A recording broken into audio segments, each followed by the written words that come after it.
We respectfully acknowledge the traditional owners of the land on which we work and learn, and pay respect to the First Nations peoples and their elders past, present, and future. We're recording on Gadigal land. Always was, always will be Aboriginal land.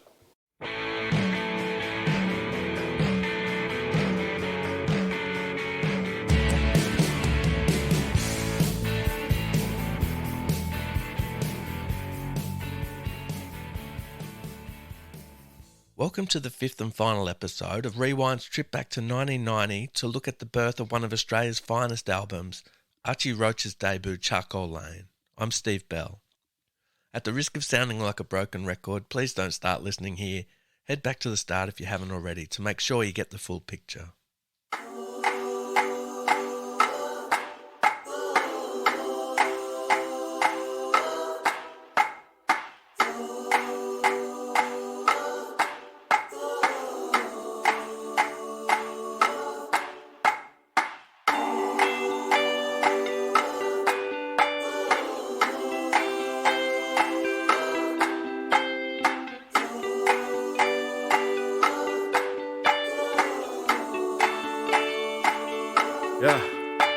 I'm Fitzroy where the stars be. I'm Wanganeen in 93. I'm mundane, I'm Kathy free. Man, that far inside of me.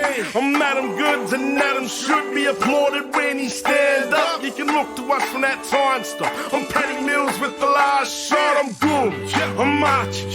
I'm everything that you watch. I'm everything that you can't be. I'm the dead hearts, heartbeat. I'm Goom, I'm Archie. I'm Goom, I'm Archie. I'm Goom, I'm Archie. I'm Goom, I'm Archie. I'm Goom, I'm Archie. I'm Goom, I'm Archie. I'm Paddy Mills, with $12 million. I'm Doug Nichols, I'm Jimmy Little with a royal telephone. I'm the world champion 68, boy I'm Lionel Rose. I'm William Cooper, I take a stand when no one even knows. I'm the walker, I'm the sounder, the children coming home. Boy I'm Goom, I'm Archie, I'm everything that you ask. I'm everything that you can't be. I'm the dead hearts, heartbeat. I'm Goom, I'm Archie, I'm Goom. Today, Charcoal Lane is still reverberating down the line. That was the first couple of minutes of Briggs' 2015 track, The Children Came Back.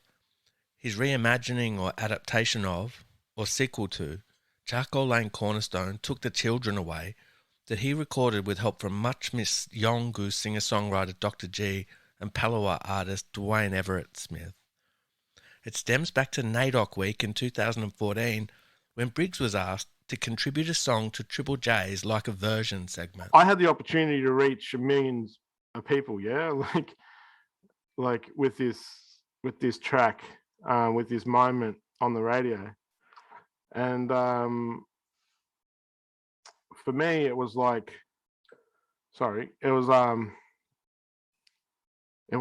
what do I do?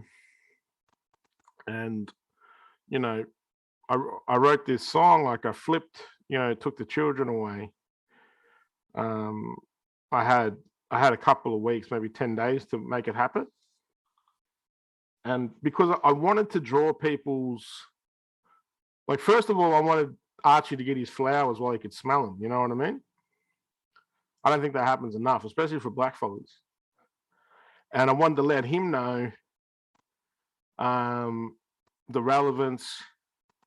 Like, not that he needed it, not that he needed any of my validation or anything like that, but, I just wanted him to know from me that his story is important and he's an inspiration to us all.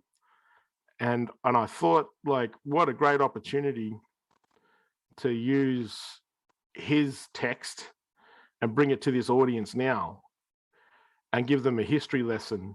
You know what I mean? So it's like, here's your history lesson from me, Briggs, you know what I mean? And it's like,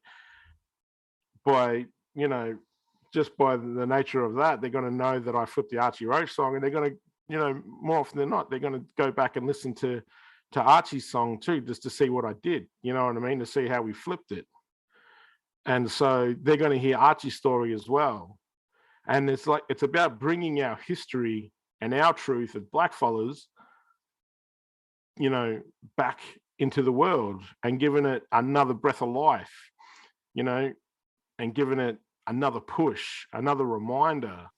It was about, you know, taking his story, because like, you know, at the end of took the children away, he says, you know, the children came back, I came back, yeah. And I was like, yep, so what's the second part of that, man? Like, let's talk about all the great things that happened, you know, from then till now. You know what I mean? Let's do a history lesson. Let's look at all the obstacles that we overcame to achieve phenomenal greatness, the anomalies, you know what I mean? The outliers, and all these like world beaters, champions, you know what I mean, that happen after, you know what I mean, from that point onwards. Like, let's do one where we just all celebrate like all of our big wins. You know what I mean? Like, that's what it was about. It's like, because I felt like so much of our presence in art and in the media was always in a past tense. You know what I mean? It was always like reminiscent. Like, blackfellas did this and blackfellas were this. And it's like, yeah, but like, we're world beaters, we're champions now too. You know what I mean? And it's like, you know, they talk about Indigenous people, Aboriginal people, you know, blackfellas, like, you know, reminiscent, mournful in a past tense. And then suddenly in this present time, when we win, we're Australian. You know what I mean? So it's like, we kind of get, you know, they kind of get washed a little bit.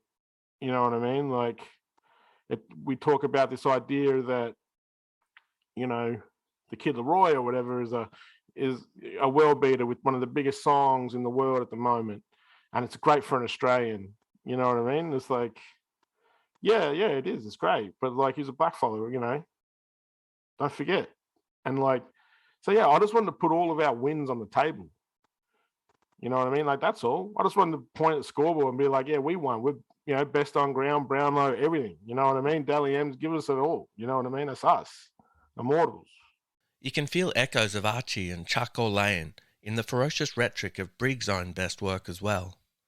His recent single Shadows, a reworking of the Troy Cassar-Daley song Shadows on the Hill, which he recorded with Troy, whose mother was from the Gumbanga and Bundjalung people, shines a light on historical massacres of Aboriginal and Torres Strait Islander people by white settlers, seeking to expose a shameful secret of our colonial past to a wider audience. It's a bit louder and angrier than Archie was all those years back, but it comes from a pretty similar place. Well, my whole approach to it was like, with my music was like, everybody has Archie Roach. So what am I going to bring to the table? You know what I mean? Like, Archie is warm and inviting, and he tells a story, and he doesn't hit you over the head. And I was like, well, I'm gonna hit him over the head.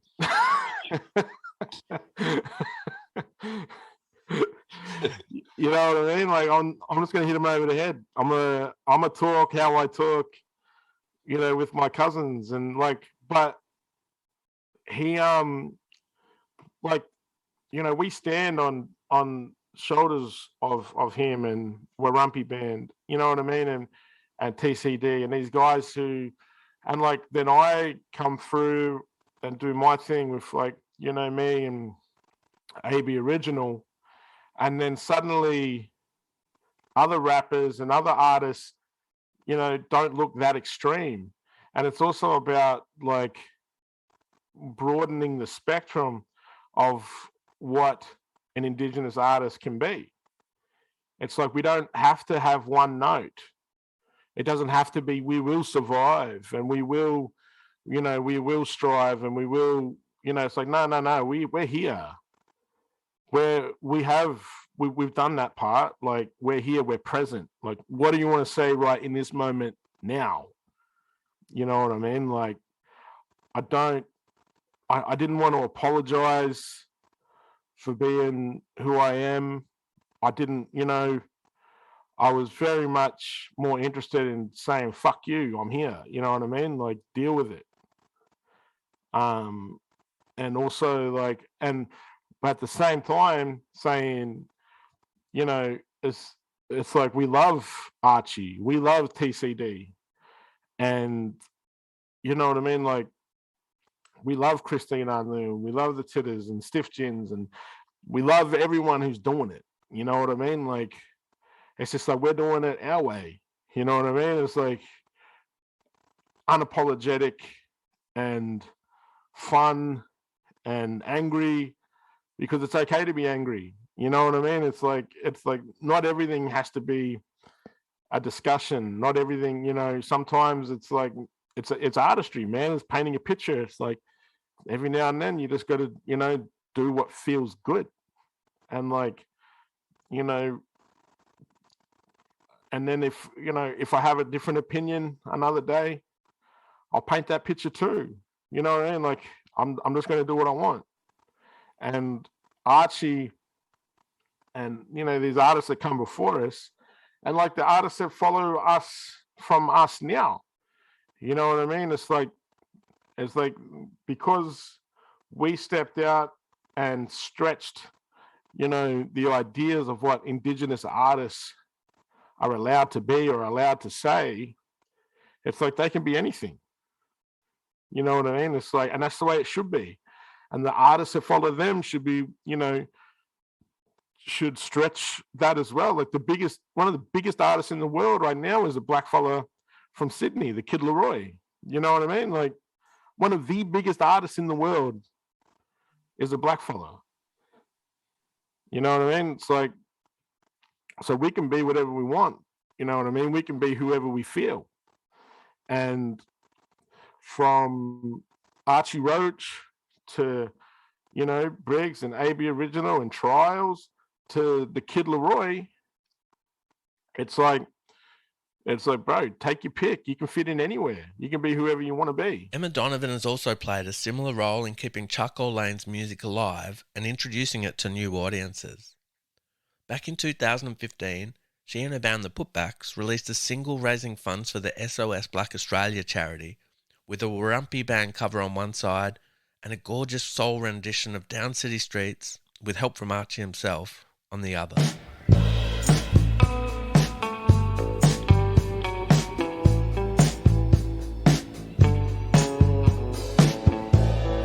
Crawled out of bushes early morn, used newspaper to keep me warm. Then I'd have to score a drink, calm my nerves, help me to think. Down city streets I would roam.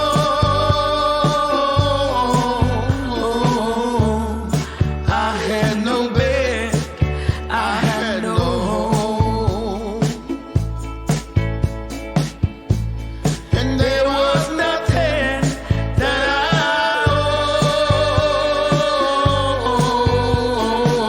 owned. Use my finger as a comb. That was that SOS Black Australia mob. I'll snoop around here. I think I got one copy of it. It was a little 45, a little 7-inch we did. Yeah, we did a version of like Black Fella, White Fella, with brothers there, Joel and Tim Rogers. But yeah, it was beautiful because when we did Down City Streets, we asked Dunk, did he want to come and have a sing with us, and we did it. You know, we loved it. They're beautiful songs. No one will ever, you know, yeah, like it's such a powerful record, Charcoal Lane, and it's like no one can ever take that away from. But you know, at the same time, there's something about them old songs. Like I just would love to see millions of versions of them all. You know, like, and I think there's a pretty good start to that. Like there's a lot of beautiful versions of them iconic songs. I think the thing I used to get frightened of, like, you know, working alongside some pretty deadly musos, I'd always get frightened of just simple chords and stuff that I know.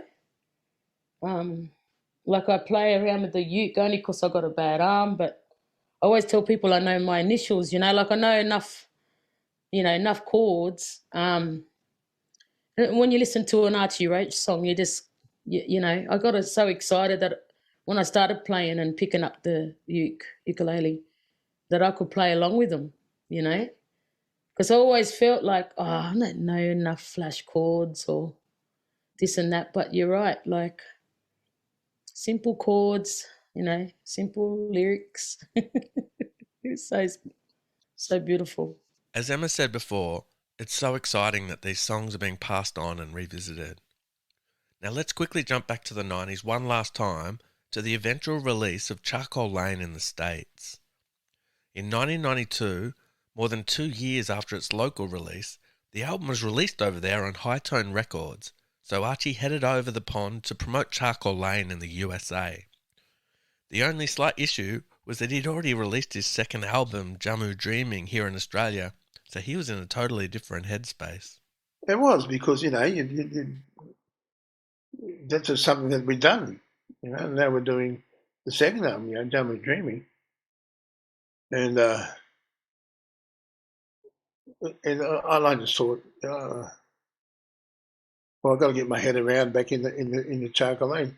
And that being not long after, you know, it's a lot easier now to get back in the Charcoal Lane than it was then, a year probably later or so. But yeah, so it was a little hard at first, but you after a day or two, you're right, yeah.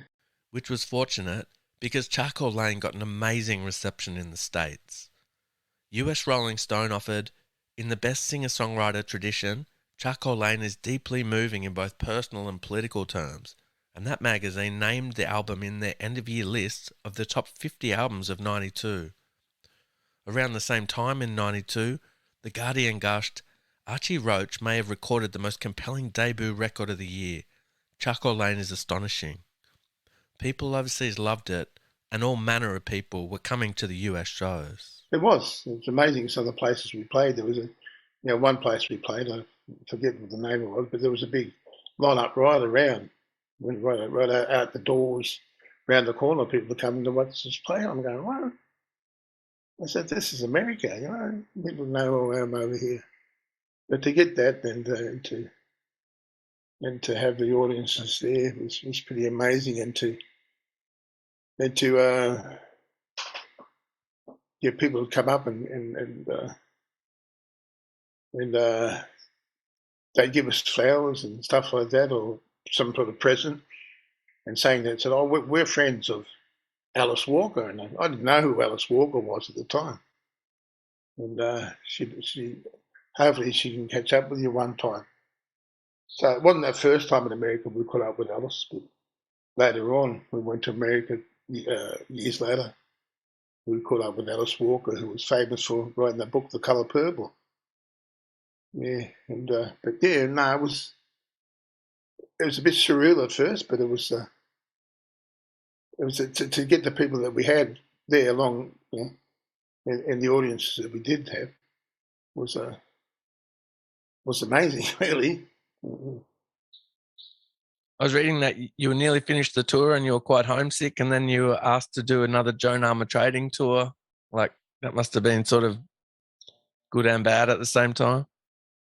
Well, at first it was bad because, you know, we'd been there in America for about 3 weeks already, you know, doing from East Coast to West Coast, and finished that, and I thought it was good. I knew they were talking to Joan Armour Trading, my tour manager, but the day that we were, you know, the day before we were supposed to leave and come back home to Australia, good old Oz, our tour manager came and said, you know, unpack your bags, we're going to stay here probably for another month, so doing the Joan Armour Trading tour. Yes, they've accepted us. And that, I could have jumped over the bed and strangled him.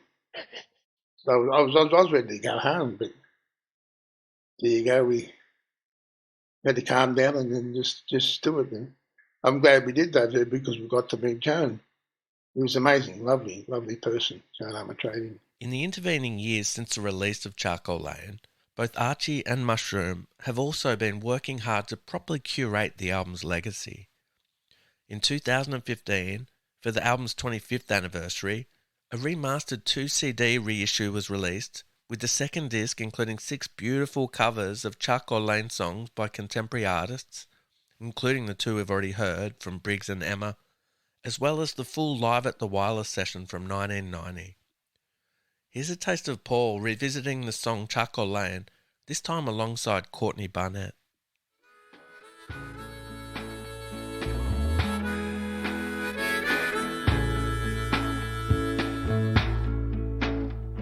Side by side, we'd walk along to the end of Gertrude Street. Then we'd top all in mustard for a quart of wine. Thick or thin, right or wrong, in the cold and in the heat. We'd cross over Smith Street to the end of the line.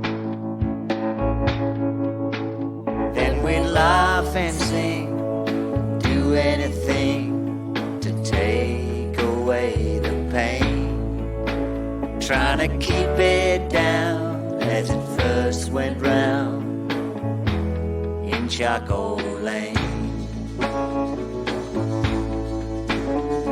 Spinning yarns and telling jokes, now the wine is tasting good, as it's getting closer and closer to its end. Have a sip and roll some smokes, we smoke tailor-mades if we could, or we just make do with some city street blend. Oh, it was beautiful, listening to some of the songs and how other people covered them, and their own versions, which was really good. And it would have been terrible if they just had it been sort of copies of of how I'd done them, but it wasn't. It was their own style and their own way how they envisioned the songs, and I thought it was beautiful. It's just I don't know. It makes you think. Wow, I've covered people's songs for years, but when you have your own songs covered, you think, wow, it's quite humbling. It's a bit of a blessing as well to be able to hear that, and how other people see a song, and the way that they interpret it. It's probably a better word, how they interpret one of your songs, and I just love it. Yeah. It's like your songs are part of the folk tradition now. People sing them around campfires and things. Yeah. It's true. It's I hear people singing a version of this song or Down City Streets, and I have to tell some people, this is a Ruby Hunter song, really, because they think it's my song. So I just had the privilege of singing it. But it's just so a lot of songs become part of that tradition, like folk, where people just singing them somewhere, campfire or in the kitchen or wherever they are. Yeah. Then in 2020, for the 30th anniversary, unable to tour due to COVID, Archie re-recorded Charcoal Lane in full around his kitchen table, releasing it as The Songs of Charcoal Lane. His voice is older and more expressive now, but the songs have lost none of their inherent power. The important thing is that you realise that the songs, and some of them you hadn't done for probably 30 years, but they'd actually grown. The songs have grown with you as you've grown as a person, and you've got a better idea of how to interpret that song than you did because when they were recorded, they were just new and fresh. The ink wasn't even dry on the paper that the songs were written on, and that's how new they were and fresh. So after 30 years later, when they had time to mature and grow, because as you have, you've got a better idea of the song and how it should be sung. And but that's just growing as a person, as a musician as well, and to find that the songs, they still mean the same as when they're written, but I suppose it's a lot deeper. Yeah.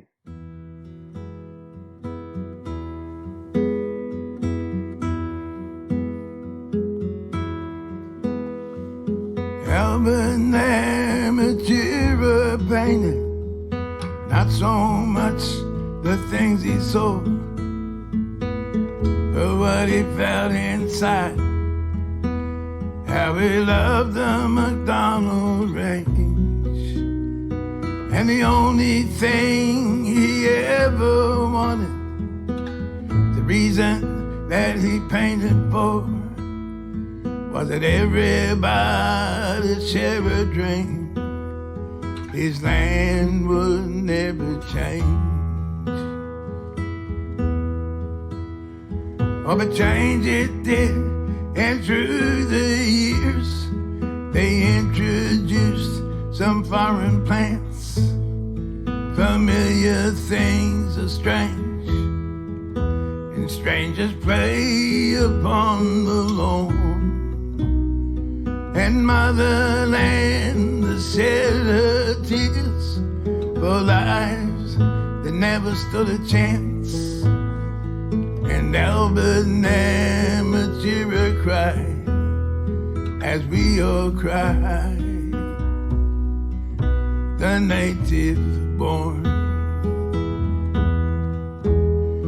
So bow your head, old eucalypt and wattle tree. Australia's bush is losing its identity, while the cities and the parks that they have planned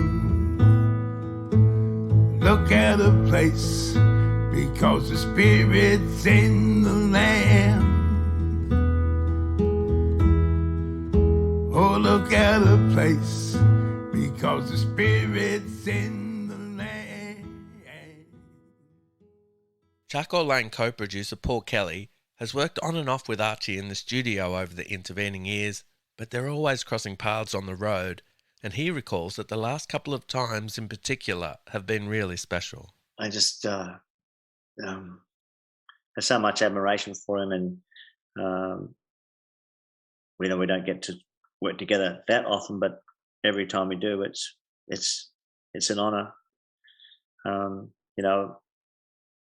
Archie did his second record with David Bridie, and David rang me up, for a few, just sort of general sort of chat about it and advice. And of course, he didn't need any advice, but that they asked me to come in and sing a harmony here and there. It's really nice. Later on, Archie worked with Richard Pleasance on a record, and I got involved in a couple of tracks on that as well. So it's just been that sort of intermittent contact and doing shows over the years. Yeah, we got together again with the 25th anniversary, and we were planning to do a bit more with the 30th anniversary, but all that got shut down by the lockdowns. So,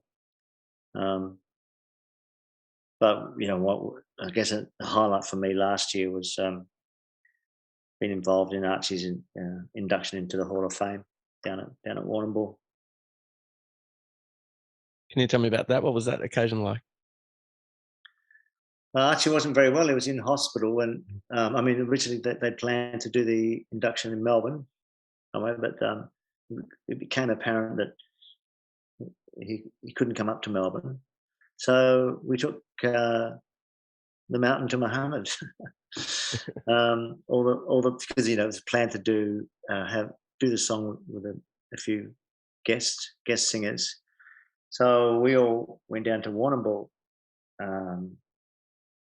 And I'm trying to think of the whole cast involved. It was Paul Grabowski, Linda, Paul,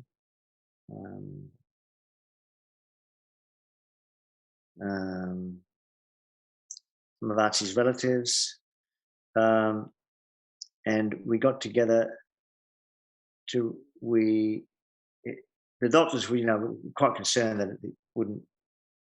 That he'd be able to get through the show. So we actually went to rehearse in the hospital in Warrnambool. And we rocked up there, and they found us a little room, which was just one of the nurses' lunch rooms, or the doctor's lunch rooms, and they cleared it out for us. We did just an acoustic run through the arrangement, how it was going to work, and then went back to the theatre. Then Archie came, and he had to have all his breathing equipment and so on. And then they rolled the cameras and filmed it, and I think we got it on the first take. So, it was really very, very powerful. And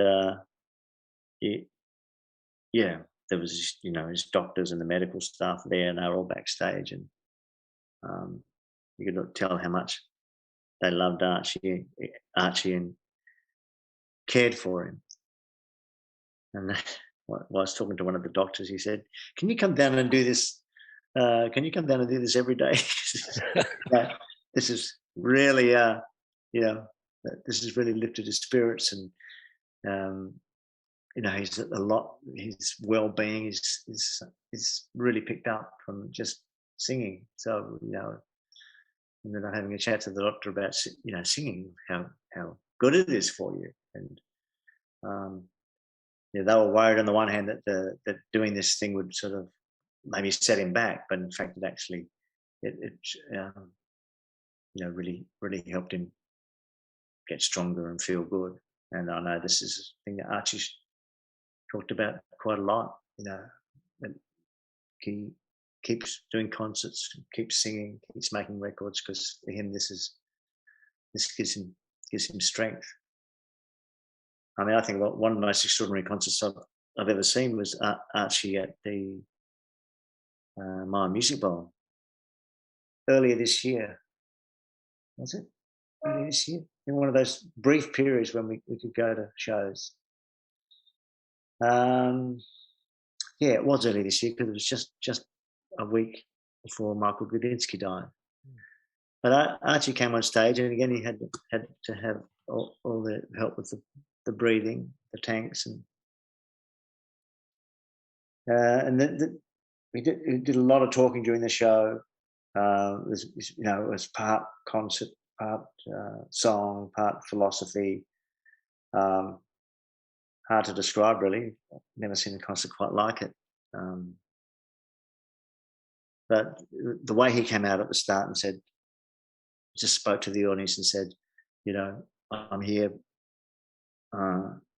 I'm here because I want to be here. I need to do this. I can feel strong connection with you all, and I need to do this with you. Nobody's making me be here. This is good for me. I hope it's good for you. Something along those lines. But amazing concert. Of course, when Archie was inducted into the ARIA Hall of Fame, he led an all-star cast through a breathtaking rendition of Took the Children Away, the song that started it all. But he was introduced for the induction by Briggs, who gave a beautiful speech praising Archie for sharing his strength and creating both a pathway and a benchmark that Aboriginal and Torres Strait Islander artists could strive for. Your career changes and it grows, yeah? And one thing I've I take away from Arch, and I take lots of, you know, I take a lot, but I take a lot from a lot of different artists and a lot from my friends, and you know, and one thing I take away from Arch's career that I try to embody is you know, longevity, and like that is testament to him to be performing, you know what I mean, from then till now, you know what I mean? It's always just been this amazing career, and like, you know, you can be cool today, but how do you be cool forever? You know what I mean? Like, that was always like, that was what I'd ask myself. It's like, yeah, you can have a hot song now, but what's it worth? You know what I mean? Like, what do you want to be in 10 years? And, you know, I never really thought about it for a long time until I was, you know, a little bit, you know, kind of moving through my career, and I started to stop and look around and look at other people who were, you know, doing it and a bit older, and just trying to have a little bit of foresight. And like Archie's strength, you know, to be his artistry and the honesty about that, and how he moves, and, you know, and just like to be able to perform these songs from Charcoal Lane till now says a lot. You know what I mean? Like, if he only ever did that album or that song, you know what I mean? Well, you know, if he only ever did Charcoal Lane, it's more than enough. You know what I mean? And I think that's what I really tried to do with my career after I really started thinking about that. You know what I mean? Like, it's like you should try to make a moment and try to say something as much as possible. You know what I mean? Because it might be the thing that you say forever. You know what I mean? It might be the thing that people ask you to do forever. You know what I mean? So it's like, try to make something that's worth it. And like, to see him, you know, still perform, and Charcoal Lane to still resonate the way that it does, it's inspiring for sure. Vicar and Linda have also crossed paths with Archie regularly over the years, and Linda was also involved in Archie's ARIA Hall of Fame induction. I've done a few concerts with him and stuff, and yeah, you sung with Lou Bennett and all that mob, you know, Emma Donovan. We've all sung in the choirs with Arch, doing all that stuff, and it's yeah, you know, that's what I love about it. You know, the Archie's mob are like the Tongans, you know, they all rock up. You know, everybody comes, you know, do a session, there's the whole family, you know, everybody's eating and everybody's hanging out.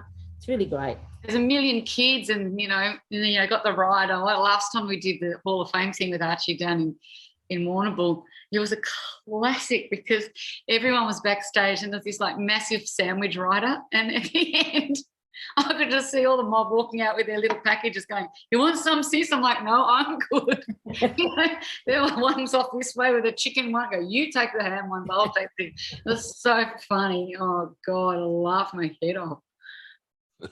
That was an incredibly moving induction. That must have been special to be a part of that.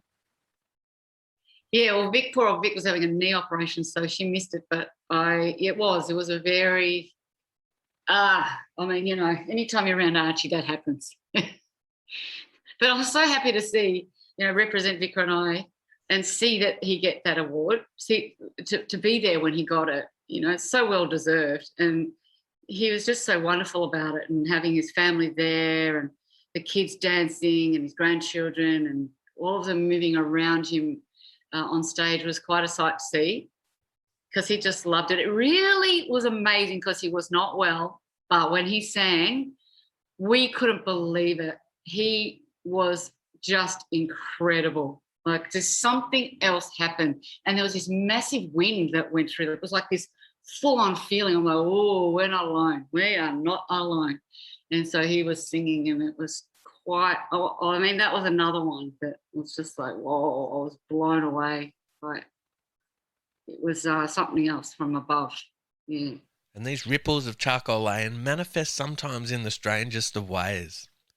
In 2020, Briggs parlayed the sentiment of The Children Came Back, his adaptation of Archie's Took the Children Away, into his children's book Our Home, Our Heartbeat, which won the rapper the 2021 Australian Book Industry Award for Children's Picture Book of the Year.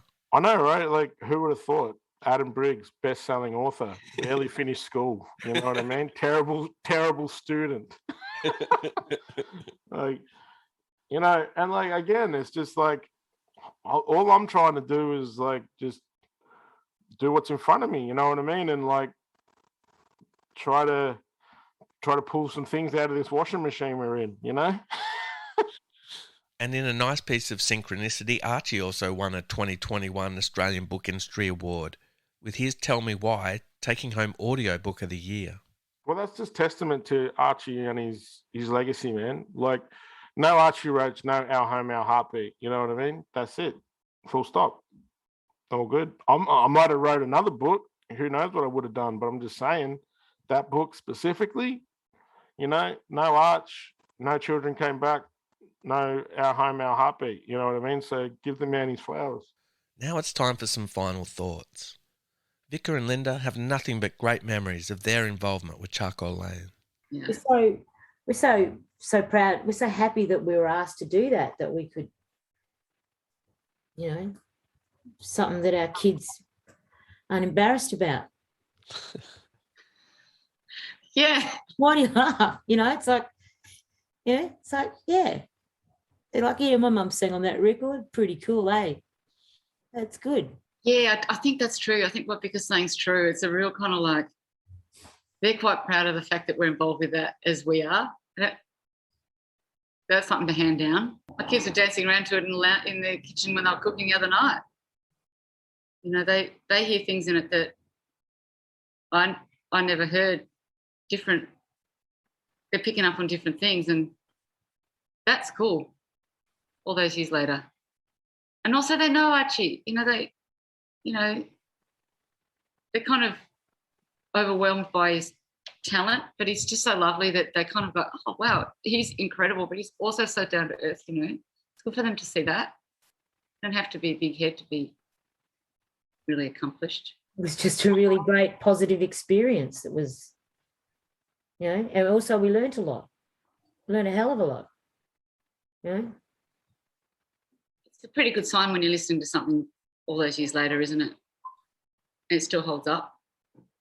There's a lot of firsts for us on that record. You know, first for singing with Paul, working as session singers outside our band Black Sorrows, working with Archie and Ruby and becoming part of that.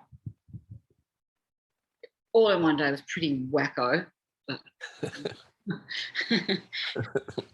I think you don't realize it when you're in it. You know, when you're in the moment, you don't really know what you kind of do, but you don't really know until it's great. You know, being able to look back on these things and try and remember.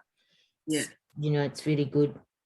It's like sometimes it's difficult to remember things, but it's when you do, it's like, oh yeah, gee, wasn't that great? You know, and just watching Archie, watching Steve and Paul work, you know, and producing his songs and stuff. That was lovely to watch, you know, things like that. It's also like when you listen to that record now, you know, whenever we've done a session, we always remember what we've sung. It's not like it's parked, you know, and we just forget about it. When you hear a record that you've sung on, I think because you have to go so forensic on the part and like concentrate so hard, you really kind of never forget what you've sung. And Vika and I can quickly slip into that, you know, singing the backing vocals on a lot of the records we've sung on over the years, but that one in particular, you know, I think if you did a concert, we'd just be able to kind of walk and go, yeah, because they're good songs. Emma these days is a board member of the Archie Roach Foundation, which exists simply to provide and nurture meaningful opportunities for First Nation artists, But that doesn't stop her from still being in awe of Archie's storytelling. I think that's where Uncle Archie is. He's something special about him. Like, he knows how to tell that yarn, and there is no feeling guilty or anything. There's him being honest too, and pretty raw about his story, but he's not pushing it on anyone. I think that's one thing I've learnt listening to his stuff, because it's where he wants to go with his message and story. Like, and I'm talking for the wider mob, like outside the Aboriginal communities, and how we're gonna live and do this thing that we want. That we don't know what we want. Some of us know what we want. So I think that's the thing I've learnt the most over the years is, how to be patient, and how to be, just humble and, inviting, and making sure that if there's anything I do stick to it, writing lyrics or songs that draw me more to, like Uncle Archie's songs, is that we can all celebrate them together, black fellas and white fellas. Like we can be proud and celebrate them together, or take ownership of them. Another project or another artist that inspires me along them lines too is like the Mission Songs project. Jessie Lloyd, she's a beautiful musician, and she started this collection of songs from the 1900s, called Mission Songs. And, part of her agenda she yarns about is, getting mob from outside our communities to celebrate them songs. They're dark. They've got a horrible history. There's some of them from the 1900s when blackfellas didn't have a voice, but they're there and we want them sung, and we want mob to take ownership of them, not just blackfellas, everyone. And it's about taking ownership of that history, that we might get a bit funny about, or hard to talk about.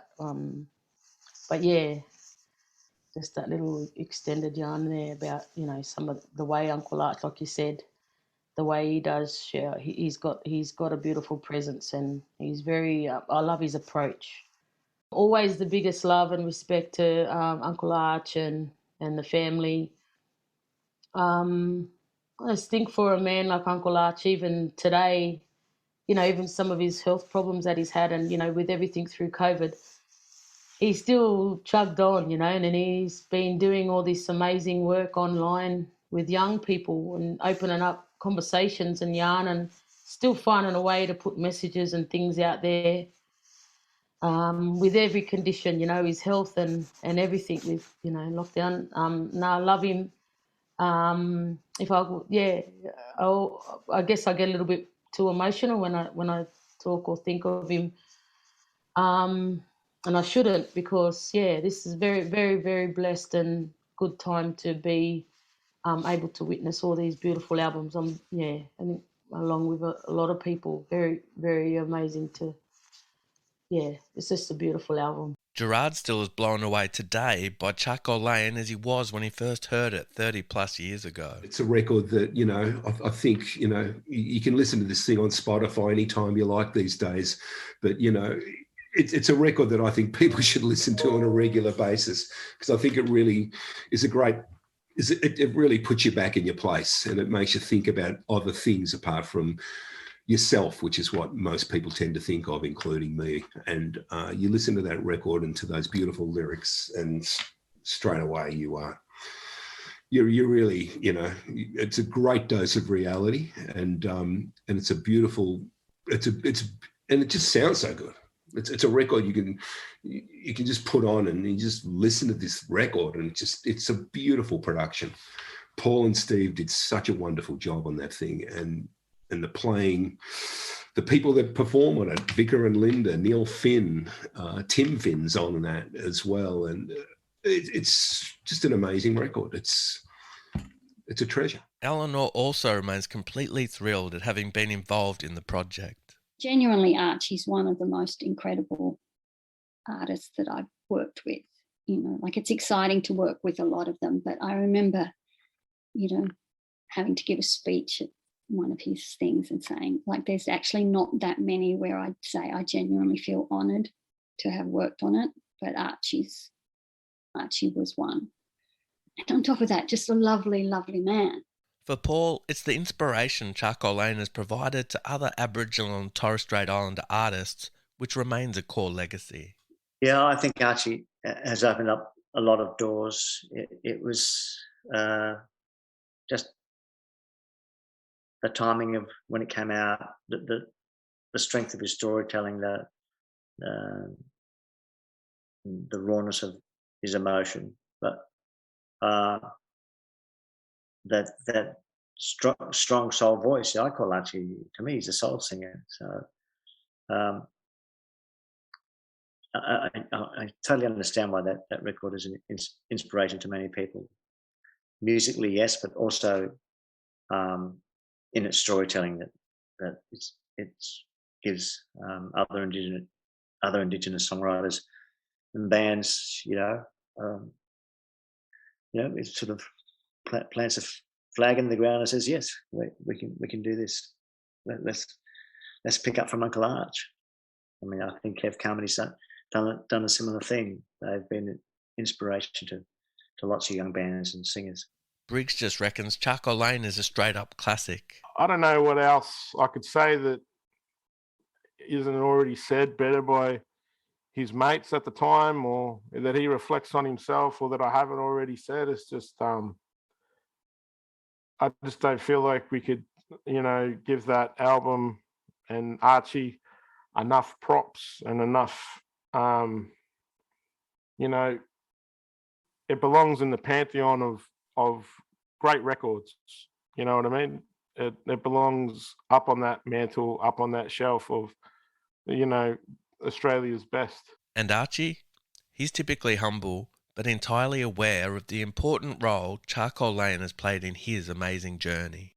Oh, yeah, of course. Charcoal Lane is certainly special.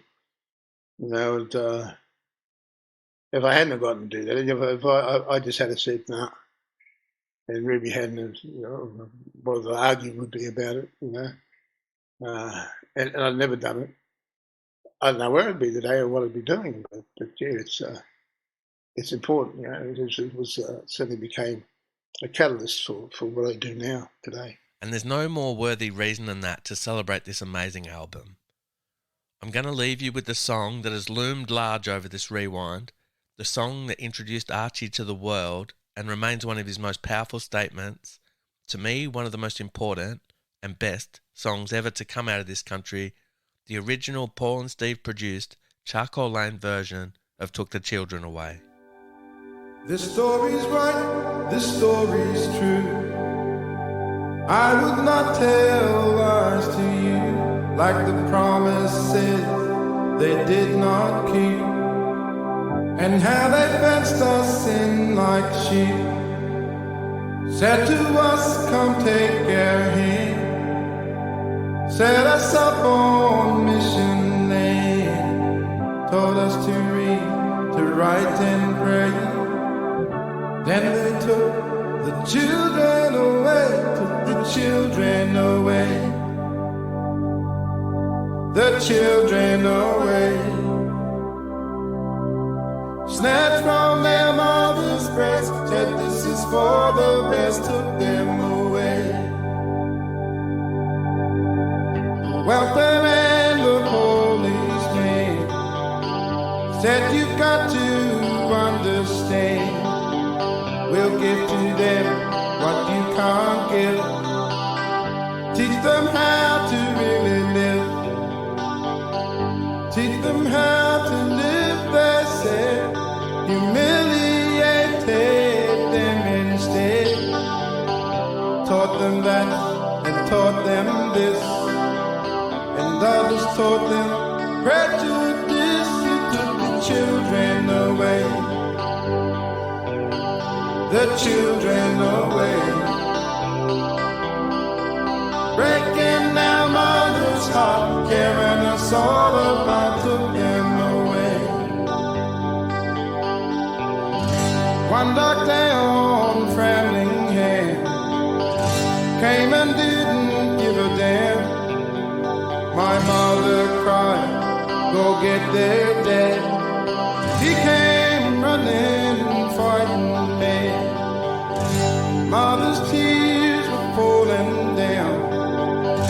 Dad shaped up and stood his ground. He said, you touch my kids and you fight me. Then they took us from a family, took us away. They took us away. Snatched from our mother's breast, said this is for the best, took us away.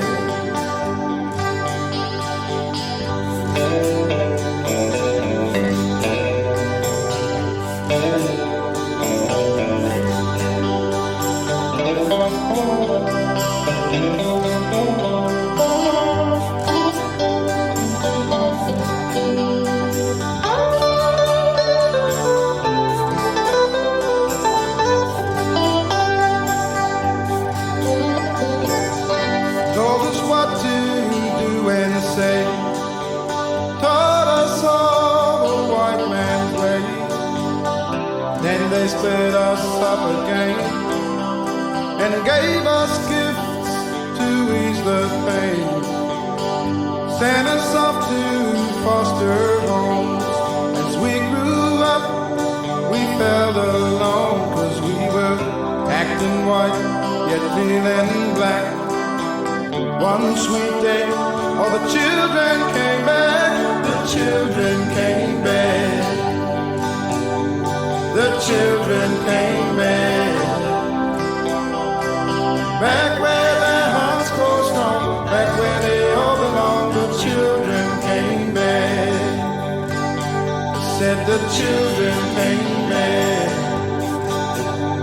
The children came back. Back where they understand, back to their mother's land. The children came back. Back to their mother, back to their father, back to their sister, back to their brother, back to their people, back to their land. All the children came back. The children came back. The children came back. Yes, I came back.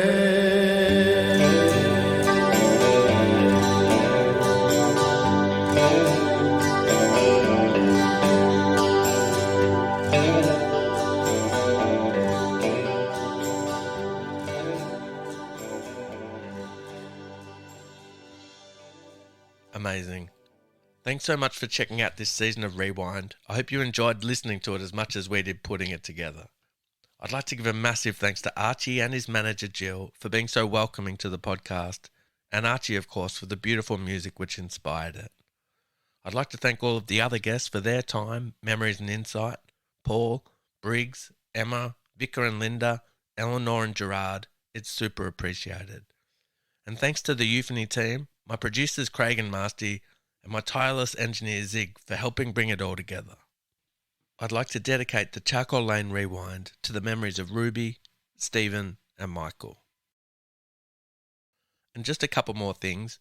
If you've enjoyed this season and know anyone in your life who's a fan of Archie or Australian music in general, please let them know about the podcast. That word of mouth is so important. And I know everyone says it, but please rate and review Rewind if you've got a spare minute. That's really important too in us finding new ears. And if you haven't checked out the other Rewinds, jump on the Euphony website or your favourite podcast provider and have a dig. There's some great ones there, something for everyone. Thanks heaps again. I'll catch you all soon.